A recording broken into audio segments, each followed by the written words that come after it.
সুপ্রিয় ছাত্রছাত্রীরা, তোমরা আশা করি অনেক অনেক ভালো আছো। আমিও অনেক ভালো আছি। আজকের এই পড়াশোনার অনলাইন ক্লাসে তোমাদের সকলকে স্বাগতম। তোমরা গত ক্লাসে শিখেছিলে ডিগ্রির বিভিন্ন ফর্ম, এগুলো কিভাবে গঠন করা যায় এবং এগুলো আমরা কিভাবে বাক্যে ব্যবহার করতে পারি। আজকে আমরা এগুলো আরো বিস্তারিতভাবে আমরা কিভাবে বাস্তব জীবনে প্রয়োগ করতে পারি বা ব্যবহার করতে পারি, কিভাবে আমাদের ফিলিং আমরা ব্যক্ত করতে পারি, তাই নিয়ে আমরা আজকে আলোচনা করব। 4.1 এ বলা হয়েছে, now draw a picture of your family members and describe them in a short paragraph. তোমাদের ফ্যামিলি মেম্বারের একটা চিত্র কল্পনা করো তোমার মনের মধ্যে এবং সেগুলোকে নিয়ে একটা ছোট প্যারাগ্রাফ লেখো। Use all the 3 degrees of adjectives in your description. তোমার এই বর্ণনার মধ্যে এই যে আমরা অ্যাডজেক্টিভের 3টা ফর্ম শিখেছিলাম, সুপারলেটিভ, কম্পারেটিভ এবং পজিটিভ ডিগ্রি, এইগুলো আমরা ব্যবহার করব।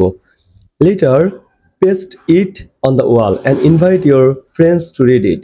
এই যে আমরা যে প্যারাগ্রাফটা লিখব সেগুলো আমরা একটা রঙিন কাগজে লিখতে পারি। রঙিন কাগজে পোস্টারের মতো করে লিখে আমরা ওয়ালে এটা লাগিয়ে দিতে পারি শ্রেণীকক্ষে। আমরা আসো তাহলে আমাদের কাজ শুরু করি। লেখা শুরু করার পূর্বে একটা কথা মন দিয়ে শুনে নাও। নিচে কিছু প্রশ্ন দেওয়া আছে, তোমাদের যদি লেখায় কোনো সমস্যা ফিল করো তাহলে নিচের প্রশ্নগুলোর জবাব আগে খুঁজে বের করো, তারপর এগুলো ব্যবহার করে সহজেই তোমরা প্যারাগ্রাফ লিখে ফেলতে পারবে।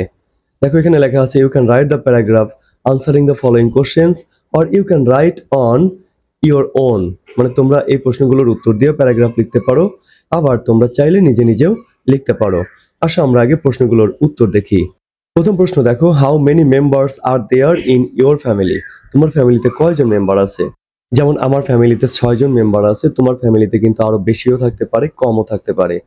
তাহলে আমি লিখতে পারি এভাবে যে there are 6 members in my family. তোমরা তোমাদের মতো করে লিখতে পারো, there are 5 members, there are 7 members, there are 4 members in my family. 2 number question দেখো, হু আর দে। তোমার ফ্যামিলিতে যারা আছেন তারা কারা? যেমন আমার ফ্যামিলিতে আছেন আমার দাদা, দাদি, বাবা, মা, আমার বড় বোন, আমি। অনুরূপভাবে তোমাদের ফ্যামিলিতেও থাকতে পারে তোমার দাদা, তোমার দাদি, তোমার বাবা, তোমার মা, তোমার বড় ভাই, তুমি, তোমার ছোট ভাই, এমনকি আরো ছোটও কেউ থাকতে পারে, অথবা আরো অন্য কেউ থাকতে পারে। তাহলে 2 নম্বর প্রশ্নের উত্তরে আমরা লিখতে পারি, they are my grandparents, my parents, my elder sister and I myself. তোমাদের মতো করে তোমরা উত্তরটা লিখে নিতে পারো। 3 নম্বর প্রশ্ন দেখো, who is the youngest and who is the eldest. তোমার ফ্যামিলিতে সবচেয়ে ছোট কে এবং সবচেয়ে বড় কে? যেমন ধরো আমার ফ্যামিলিতে সবচেয়ে ছোট আমি এবং সবচেয়ে বড় হলো আমার দাদা। তাহলে আমি কি লিখতে পারি? আমি লিখতে পারি, I am the youngest person in my family and my grandfather is the eldest person in my family. 4 নম্বর প্রশ্ন দেখো, who is the most caring and helpful. তোমার ফ্যামিলিতে কে সবচেয়ে কেয়ারিং এবং কে সবচেয়ে হেল্পফুল? যেমন আমার ফ্যামিলির কথা যদি বলি তাহলে আমার মা হচ্ছে সবচেয়ে কেয়ারিং এবং সবচেয়ে হেল্পফুল। তাহলে আমি এভাবে লিখতে পারি যে my mother is the most caring and helpful person in my family. তোমার ফ্যামিলিতে যদি তোমার বাবা হয়ে থাকে তাহলে তুমি লিখতে পারো, মাই father is the most caring and helpful person in my family.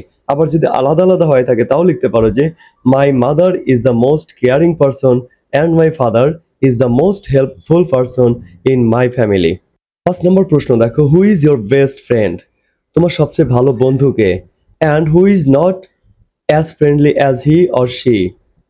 কে তার মতো এত ভালো বন্ধু না? তাহলে তোমার বন্ধু কে? তোমার সবচেয়ে ভালো বন্ধু কে? আমার সবচেয়ে ভালো বন্ধু মনে করো আমার দাদা। তাহলে আমি লিখব, my grandfather is my best friend. তোমার বেস্ট ফ্রেন্ড যদি তোমার দাদি হয়ে থাকে তুমি লিখতে পারো, my best friend is my grand mother. তোমার বেস্ট ফ্রেন্ড যদি তোমার মা হয়ে থাকে তুমি লিখতে পারো, my best friend is my mother. আবার যদি তোমার বাবা তোমার বেস্ট ফ্রেন্ড হয়ে থাকে তুমি লিখতে পারবে, মাই father is my best friend. পরের প্রশ্নের উত্তর, হু is not as friendly as he or she. তার মতো মানে যে তোমার বেস্ট ফ্রেন্ড তার মতো কে এরকম বন্ধু সুলভ না, কে ফ্রেন্ডলি না? যেমন মনে করো আমার বড় যে বোন আছে সে আমার দাদার মতো এরকম বন্ধু সুলভ না। তাহলে আমি লিখতে পারি, my elder sister is not as friendly as he. তোমাদের উত্তর তোমরা তোমাদের মতো করে লিখতে পারো। যেমন লিখতে পারো মাই ইয়াঙ্গার সিস্টার অথবা এল্ডার সিস্টার অথবা younger brother is not as friendly as he or she. এই হি অর শি দ্বারা তোমার বেস্ট ফ্রেন্ড যে তাকে বোঝায়। 6 নম্বর কোশ্চেন দেখো, who is the most hard working person? কে সবচেয়ে পরিশ্রমী পারসন তোমাদের ফ্যামিলিতে? আমার কথা যদি বলি, আমার ফ্যামিলিতে সবচেয়ে হার্ড ওয়ার্কিং পারসন আমার বাবা, কারণ তিনি সকাল থেকে রাত পর্যন্ত পরিশ্রম করেন, বাইরে কঠোর পরিশ্রম করেন। তাহলে আমি লিখতে পারবো my father is the most hard working person. Who else is compared with her or him? তার মতো বা তার সাথে কম্পেয়ার করার মতো আর কে আছে? আমার ফ্যামিলিতে তার সাথে কম্পেয়ার করার মতো আর আছেন আমার মা। মাই mother is compared with him.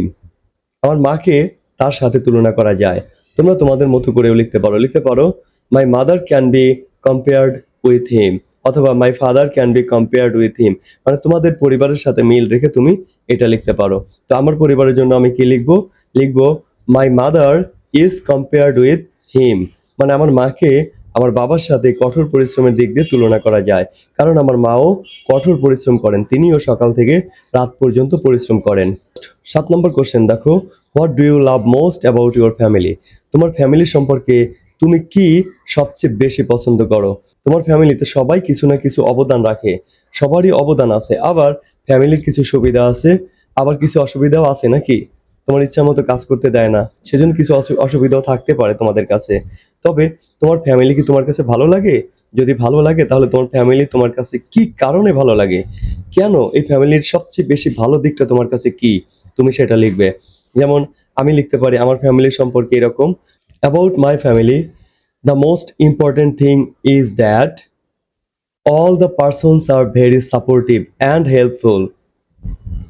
They come forward in any emergency situation in the family. তারা ফ্যামিলিতে যখনই কোনো এমার্জেন্সি বা জরুরি অবস্থা হয় তখনই একজন আরেকজনকে হেল্প করতে এগিয়ে আসে। তাহলে আমরা এভাবে এই প্রশ্নের উত্তরগুলো যদি পরপর সাজাই তাহলেও কিন্তু একটা প্যারাগ্রাফ হয়ে যেতে পারে। তাহলে চলো তোমরাও লিখে ফেলো, আমিও একটা প্যারাগ্রাফ লিখে ফেলি। তোমরা কিন্তু অবশ্যই লিখে দেখাবে তোমার ক্লাসে, তোমার টিচারকে দেখাবে এবং একটা পোস্টার পেপার তৈরি করে সেটা ওয়ালে লাগিয়ে দেবে। আসো আমরা সবাই তাহলে প্যারাগ্রাফটা লিখে ফেলি। প্যারাগ্রাফটা লিখে আবার আমরা ফেরত আসছি আলোচনায়। Here is a paragraph about my family. There are 6 members in my family. আমার পরিবারে 6 জন সদস্য আছে। They are my grandparents, my parents, my elder sister and myself. এরা হলেন আমার দাদা, আমার দাদি, আমার বাবা, মা, আমার বড় বোন এবং আমি নিজে।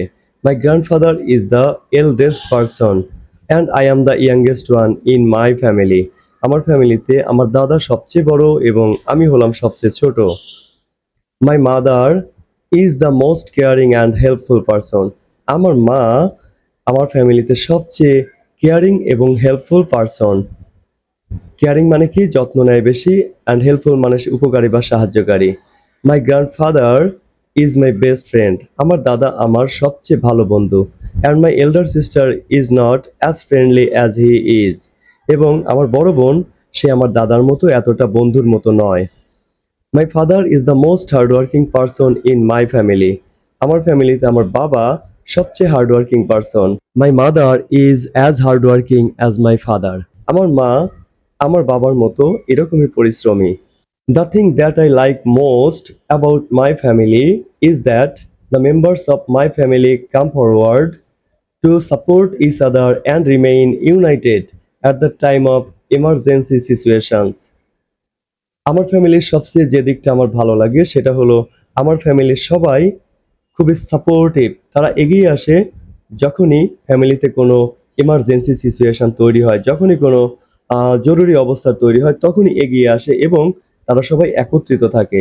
After all we are a happy family. সবশেষে আমরা একটা সুখী পরিবার।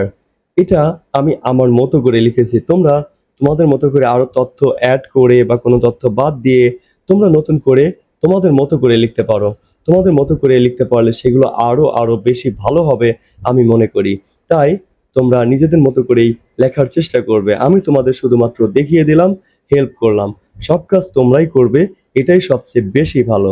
কারণ self help is the best help. তোমাদের কি মনে হয় আমি ঠিক বললাম না? হ্যাঁ, অবশ্যই ঠিক বলেছি আমি। তোমরা অবশ্যই নিজেরা লেখার চেষ্টা করবে। তাহলে আমাদের আজকের আলোচনা এ পর্যন্তই আমরা রাখবো। আমাদের আজকের আলোচনা এই এক্সপেরিয়েন্স আজকে এ পর্যন্তই শেষ হলো। আমরা আগামী ক্লাসে আবারও পরের এক্সপেরিয়েন্স নিয়ে কথা বলবো। সে পর্যন্ত তোমরা সবাই ভালো থেকো। সবাইকে অনেক অনেক ধন্যবাদ দিয়ে শেষ করছি আমাদের আজকের অনুষ্ঠান।